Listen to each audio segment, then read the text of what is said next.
நான் வந்து விஜயோடைய கட்சியினுடைய ரசிகர் இல்லடா, நான் தொண்டன்டா. தொண்டை லட்சணத்தை பாருங்க, அதாங்க பேசு பொருள். ஒரு அப்பனுக்கு ஆத்தாளுக்கும் பறந்திருந்தா வாடா சொருகிர் வேண்டாம். ஒரு கலவரத்தை உருவாக்க ரவுடி போதுங்க. அந்த கலவரத்தை கட்டுப்பாட்டுக்குள் கொண்டு வருவதற்கு ஒரு தலைவன் தான் தேவைப்படும். இங்க விஜய் தலைவனும் கிடையாது, ரவுடியும் கிடையாது, அது ஒரு கோழை.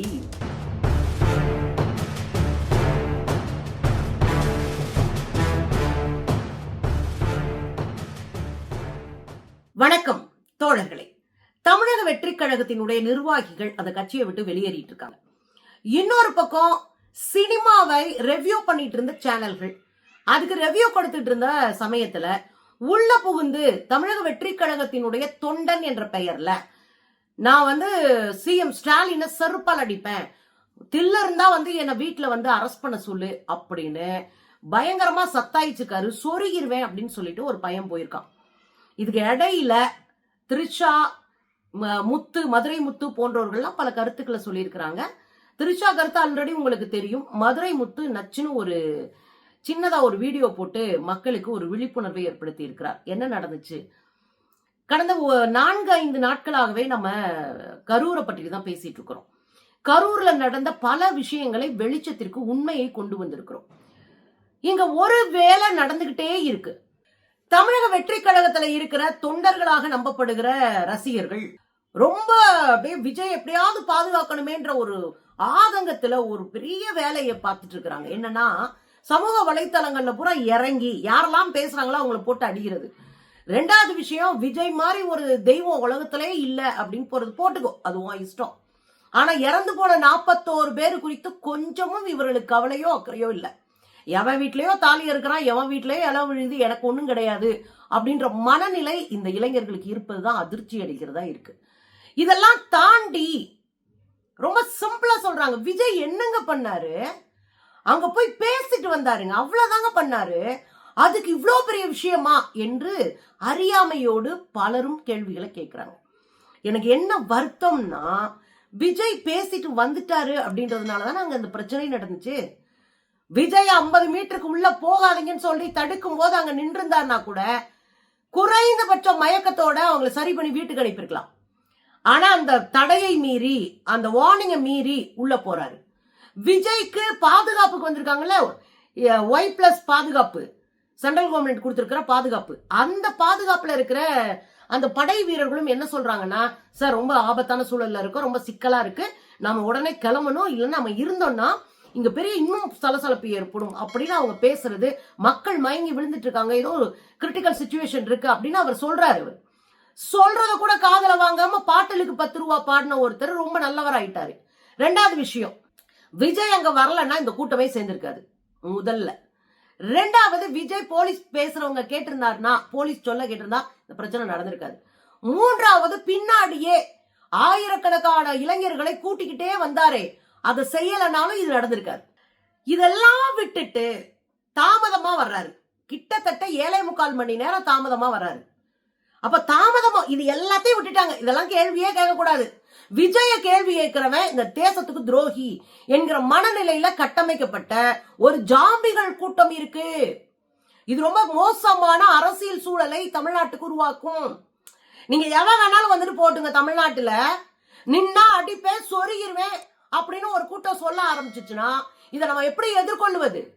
கருத்து சொன்னா சொருகிருவேன் அப்படின்னா நம்ம எந்த மாதிரியான தற்குறிகளோட இருக்கிறோன்றதையும் நம்ம சேர்ந்து பார்க்க வேண்டி இருக்கு தோழர்களே. கள்ளக்குறிச்சி தேவதுர்க்கம் பகுதியை சேர்ந்த ஒன்றிய செயலாளரா இருக்கிற ஒரு பையன், அவர் இந்த விஜயோடைய கட்சியில நான் ஒன்றிய செயலாளர் இருக்கேன்னு காடை காட்டுறாரு.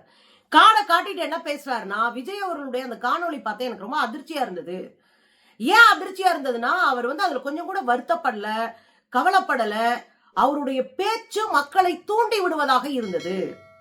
நீங்க ஏன் மேல கை வைங்க, என்ன பழி வாங்கணும்னா நான் ஆபீஸ்ல தான் இருப்பேன், ஏன் மேல கை வச்சுக்கோங்க, மக்கள் மேல கை வைக்க மாட்டேன் அப்படின்னு பேசியிருந்தார். இதெல்லாம் சினிமா டைலாக்கா? ஒரு தலைமை எவ்வளவு தற்குறித்தனமா இருக்குன்றதுக்கு இந்த டைலாக்கே உதாரணம். கொஞ்சம் கூட மனசுலயோ முகத்திலேயோ வார்த்தைகளிலோ மக்கள் மீது அன்பும் நெருக்கமும், உண்மையிலே இந்த குற்றம் நடந்துருச்சு, இதை இனிமேல் நடக்காம தடுக்கணும் அப்படின்ற குற்ற உணர்வோ இல்லை. அப்ப இதெல்லாம் அந்த பையன் சுட்டி காட்டுறாரு. எனக்கு ரொம்ப ஷாக்கா இருந்தது. குற்ற உணர்வு இல்லாம அப்படி பேசுறது, இது கிட்டத்தட்ட ஒரு கலவரத்தை தூண்டுகிற ஒரு பேச்சு அப்படின்னு சொல்லிட்டாரு. உண்மையும் அதுதான். நீ என் மேல கை வையா, என் தொண்டைங்களை விடு. நான் தொண்டர்களுடைய மனநிலை எப்படி இருக்கும்? அவனே ஜாம்பியா அலைகிறான், அவனுக்கு அரசியலே தெரியல, ஒரு அரசியலை எப்படி அணுகணும்னு தெரியல. அந்த சின்ன பசங்க என்ன பண்ணுவானுங்க? பாக்குற இடம், ஏறுற இடம், நிக்கிற இடம் பூரா உட்காந்துட்டு கட்ட பஞ்சாயத்தை பண்ணிட மாட்டாங்களா? இறங்கி வேலை பார்த்துட மாட்டாங்களா? அது எவ்வளவு பெரிய சட்ட ஒழுங்கு பிரச்சனையை தமிழ்நாட்டுல உண்டாக்கும். அதுல இடையில ஒரு ட்விட்டர் வேற போட்டு கிளப்பி விடுறாரு ஆதவர்ஜுனா. ஏதாவது ஒரு இளவு தமிழ்நாட்டுல விழுந்துட்டா அதுல நம்ம காசு பொறுக்கலாம் அப்படின்ற பொறுக்கி தின்னீங்க தான் அந்த கும்பல். இதுக்கிடையில அந்த பையன் இதை சொல்லிட்டு, நீங்க யோகியமா இருந்தா உங்க டிக்கெட்டை கம்மி விலைக்கு வில்லுங்க, நீங்க யோகியமா இருந்தா உங்க டிக்கெட்டை கம்மி விலைக்கு வில்லுங்க. இங்கே பதவி கொடுக்கணும், ஒரு சின்ன சின்ன போஸ்டிங் கூட 2 லட்சம் 3 லட்சம் 5 லட்சம் வாங்கிட்டு இருக்கிறாங்க. இதெல்லாம் விஜய் சாருக்கு தெரியாதா? எங்க தாங்க ஊழல் இல்ல, நீங்க அரசியலை தெளிவுபடுத்துங்க, இளைஞர்களை ஒருங்கிணைங்க அப்படின்னு ஒரு காணொலியை வெளியிட்டு இருந்தார். பாருங்க. கள்ளக்குறிச்சி மாவட்டம் தேகதுர்க ஒன்றியம் தெரியுதுங்களா? நான் வந்து தேகதுர்க ஒன்றிய செயலாளர், தமிழக வெற்றி கழகத்தின் தேகதுர்க ஒன்றிய செயலாளராக இருக்கிறேன். பொறுப்பற்ற பேச்சுங்க, உண்மையிலே சொல்றேன், ஒரு பொறுப்பற்ற பேச்சு. துளியும் நியாயம் கிடையாது, மக்கள் மீது எந்த அக்கறையும் கிடையாது. ஏன் அப்படி சொல்றீங்க அப்படின்னு கேட்டீங்கன்னா, ஒரு கலவரத்தை மூட்டுற மாரி அவரோட பேச்சு அமைஞ்சிருக்கு. கடைசியா சொல்றாரு, என்ன வேணா பண்ணுங்க, என்ன வேணா பண்ணுங்க, நான் இங்கதான் இருப்பேன், முடிஞ்ச என்ன பண்ணி பாருங்க, கைது பண்ணி பாருங்க அப்படிங்கிற மாதிரி ஒரு டோன்ல பேசுறாரு. நீங்களும் வேண்டாம், உங்களுக்கு வந்து தமிழ்நாட்டை ஆள்றதுக்கு எந்த தகுதியுமே இல்லை நான் சொல்லுவேன். ஏன்னா மக்கள் மீது எந்த ஒரு அக்கறையும் கிடையாது, மக்கள் மீது எந்த ஒரு நேசமும் கிடையாது. உங்களை நம்பி தமிழ்நாட்டு மக்கள் இந்த தமிழ்நாட்டை ஒப்படைச்சாலுமே அது வந்து சரியா இருக்காது. அது வந்து இதை விட அகல பாதாளத்துல தான் போய் விடும். அடிக்காதீங்க, மக்களுக்காக உழைங்க. பாத்தீங்கல்ல, இதுதான் இன்னைக்கு இளைஞர்களுடைய மனநிலை. கொஞ்சம் திருந்தி, கொஞ்சம் யோசிச்சு, கொஞ்சம் மக்கள் உணர்வை புரிஞ்சுக்கிட்டாதான் அரசியல் நிக்க முடியும். இது ஒரு பக்கம். ரெண்டாவது, மதுரை முத்து தம்பி ஒரு வீடியோ போட்டிருக்காரு. அந்த வீடியோல என்ன போட்டிருக்காரு அப்படின்னா, தூரத்துல இருந்து பார்க்கும்போது நரியும் நாயும் ஒரே மாதிரி தெரியும், ஆனா பக்கத்துல போய் பார்த்தோம்னா நரி ரொம்ப அழகாவே தெரியும். பக்கத்துல போய் பார்க்கும்போது நரி ரொம்ப அழகா இருக்கும். உண்மையே நாயை விட நரி அழகானதுதான், அதுல மாற்றுக்கருத்தே இல்ல. பழகி பார்த்தாதான் தெரியும் எது தந்திரமானது, எது நன்றியுடையதுன்னு அப்படின்னு. இது மக்களுக்கும் பொருந்தும், விலங்குகளுக்கு மட்டும் இல்ல, இது மக்களுக்கும் பொருந்தும் அப்படின்னு ஒரு வீடியோ போட்டிருக்காரு. இது எவ்வளவு உண்மைன்னு பாருங்க.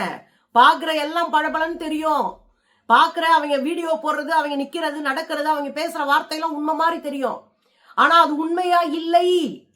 பணக்காரர்கள் கூட்டம் நம்முடைய வீட்டு குழந்தைகளை அடியாட்களாக மாற்றிக் கொண்டிருக்கிறது, ரசிக மனப்பான்மையை பயன்படுத்தி கொண்டிருக்கிறது, அதை வியாபாரமாக்கி கொண்டிருக்கிறது. அதை முதல்ல குழந்தைங்க புரிஞ்சுக்கணும். ரொம்ப வருத்தமா வேதனையா நான் அதை சொல்றேன். நாங்கெல்லாம் விஜய் ரசிகரா இருந்தவங்க தானே, ஆனா அரசியலா தெளிவா இருந்தோம். தற்கூரித்தனமா எது செஞ்சாலும் நல்லது அப்படின்னு பேசுறதுக்கு நாங்க ஆள் இல்ல. எது தப்பு எது சரின்னு பேசுவோம், யார் தப்பு செஞ்சாலும் தப்புன்னு சொல்றதுக்கு எங்களுக்கு அறிவு இருக்கு, அரசியல் தெளிவு இருக்கு. அதான் இங்க சொல்றாரு. இங்க பாரு, பழகி பாரு, எவன் நரி எவன் நாயின்னு தெரியும். நாய் நன்றியுடையது, நரி தந்திரம் படைச்சது, பாத்துக்க அப்படின்னு அவர் சொல்லியிருக்காரு. பாருங்க. தூரத்திலிருந்து பாத்தீங்கன்னா நாயும் நரியும் ஒரே மாதிரி தான் இருக்கும். ஆனா பக்கத்துல போய் பாருங்க, நாயை விட நரி ரொம்ப அழகா தெரியும். ஆனா பழகி பார்த்தாதான் தெரியும் எது தந்திரமானது, எது நன்றி உள்ளதுன்னு சொல்லி. இது விலங்குகளுக்கு மட்டும் இல்ல, மனுஷனுக்கு பொருந்தும். இது பரவாயில்லைங்க. ரோஸ்டட் பிரதர்ஸ் சொல்லிட்டு தம்பிங்க 2 பேர் இருக்கானுங்க. ரொம்ப நல்லா அரசியல் நையாண்டி பண்ணி அவங்க வீடியோஸ் எல்லாம் போட்டுட்டு இருக்காங்க.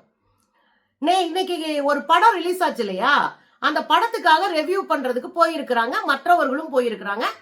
வர்றவங்ககிட்ட அந்த படம் எப்படி இருந்ததுன்னு கேட்டுட்டு இருக்கும் போது இவங்க கிட்டையும் பேசிட்டு இருக்காங்க. இவங்க படம் பார்த்துட்டு வந்திருப்பாங்க போல இருக்கு, இவங்க கிட்ட பேசுறாங்க சினிமா சேனல்ஸ் எல்லாம்.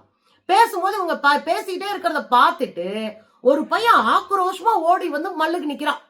என்ன மல்லுக்கு நிக்கிறாடா? டே 200 ரூபா ஊப்பி, நீ 200 ரூபா ஊப்பிடா, நீ பேசிட்டு இருக்கியா, என்னடா பேசுற? நான்லாம் வந்து சிஎம் ஸ்டாலினை செருப்ப கட்டி அடிப்பேன்டா, எனக்கெல்லாம் வருத்தம் கிடையாதுடா, செருப்ப கழட்டி அடிப்பேன்டா அப்படின்னு ஆரம்பிக்கிறான். ஆரம்பிச்சு அப்படியே போயிட்டு இருக்கிட்ட இவங்க சொல்றானுங்க, டே ரவுடி பையன்கிட்டலாம் நான் பேசுறது இல்ல, நீ அந்த ஓரமா போன்னு பேச ஆரம்பிச்சா உள்ள வந்து விட மாட்டான்.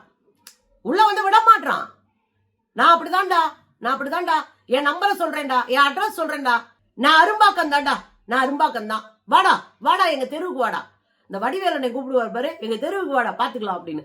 அது போல வாடா எங்க தெருவுக்கு வாடா, அப்படியே பேசிட்டு சோறிகிற வேண்டாம். என்னடா நினைச்சிட்டு இருக்கீங்க? ஏன்னா கைது பண்ணி பாருங்க. இந்த உள்ள வந்து தற்கொலைத்தனமா சண்டை போட்டான்ல, அந்த வீடியோ பாருங்களேன். கூட்டத்துக்கு நான் அடிப்பேன் ஸ்டாலின். யார் போட்டது? என் மீது வழக்கு போடுங்க. என் மீது வழக்கு போடுங்க. என் மீது சாரிண்ணா, நீங்க போங்கண்ணா. ஓகேண்ணா, நாங்க ரவுடி கிட்ட எல்லாம் பேச மாட்டோம். ஓகேண்ணா. முதல்வர் ஸ்டாலினை பத்தி பேசுறீங்க, அவர் அப்புறம் பேசுறோம். முதல்வர் ஸ்டாலினை பேசுறீங்க. நல்ல அப்பனு காத்தல போது அரெஸ்ட் பண்ணிட்டங்க. எங்க பாக்குறாங்க? நீ இத்தனை மீடியா என்னை போடு. இன்னைக்கு நீங்க வேற ஒண்ணுமே இல்ல. இங்க இல்லைங்க, இங்க பேசுறோம் கிடையாதுங்க. நான் நல்ல அப்பனு காத்தாலுங்க போறேன். இங்கே நிக்கிறேன்ல, வீட்டு அட்ரஸே குடுத்துட்டு போறேன், போன் நம்பர் குடுத்துட்டு போறேன். நல்ல அப்பனு காத்தல போது என்ன அரெஸ்ட் பண்ணிடா, வழக்கு போடுங்கடா. ஒருத்த என் கட்சி வந்து நிக்கும்டா. யாரு தெரியுமா? யாரு? பாத்துக்கோங்க. எந்த ஏரியா? ஒரு வீடியோ பாத்துக்கோ. ஊரு விட்டு ஊர் வந்தவன். இதே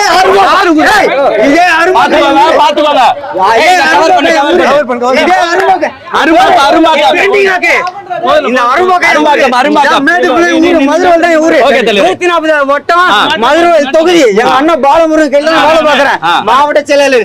எங்க அண்ணன் தொட எவனு மேலடா. என்ன தொட்டு பாருங்கடா, நல்ல ஆப்தா அப்பனுக்கு பிறந்துதான் என்ன தொட்டு பாருங்கடா, தெரியும் உங்களுக்கு. அண்ணன் பாலமுருகன் கையில தானே நான் வேலை பார்த்துட்டு இருக்கேன். நான் வந்து விஜயோடைய கட்சியினுடைய ரசிகர் இல்லடா, நான் தொண்டன்டா. தொண்டை லட்சணத்தை பாருங்க, அதாங்க பேசு பொருள். ஒரு அப்பனுக்கு ஆத்தாளுக்கும் பிறந்திருந்தா வாடா சோறுகிற வேண்டா, தொண்டன்டா நானு.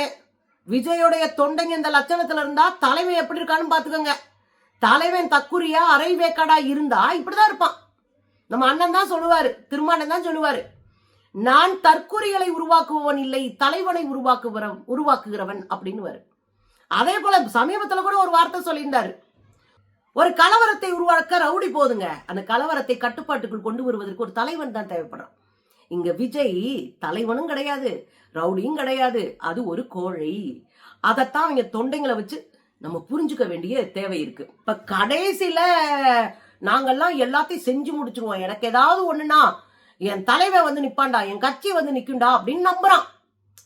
உள்ளூர்ல அரெஸ்ட் பண்ண 2 பேரை காப்பாத்த தலைவனும் வரல, தலைவரும் வரல, அவங்க கூட இருக்க 2ஆம் கட்ட தலைவர்களும் வரல, 3ஆம் கட்ட தலைவர்களும் வரல, யாருமே வரல. 2 பேரை அரெஸ்ட் பண்ணும்போது யாரு போய் நின்னது? இந்த பிலிக்ஸ் ஜெரால்டு அப்படின்னு ஒரு ஆன்லைன் சேனல்காரன், ரெட்பிக்ஸ், அந்த ஆளை காப்பாத்த ஒட்டுமொத்தமான வக்கீலும் போய் அந்த ஆளை காப்பாத்திட்டு வந்தாங்க, ஜாமீன்ல எடுத்துட்டு வந்தானுங்க. ஆனா சொந்த கட்சிக்காரனை திராட்ல விட்டாங்க. இதுதான் விஜயுடைய தற்கொலை கழகத்தின் வேலை செயல் திட்டம்.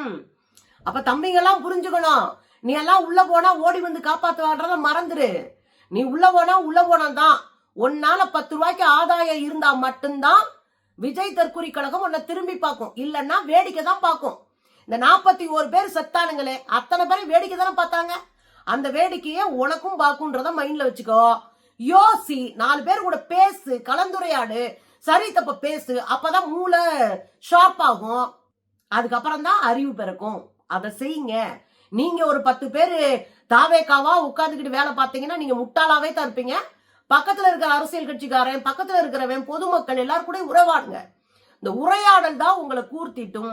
அதை நோக்கி போனாதான் குறைஞ்சபட்சம் மனுஷனா இருப்பீங்க. இல்லைன்னா ஜாம்பிகளா இருந்து தெருவுல கல்லடிப்பட்டு சாகுற இடத்துக்கு போயிடாதீங்க. நான் உங்களை கவலையோட உங்களுக்கு சொல்லி கொடுக்குறேன்.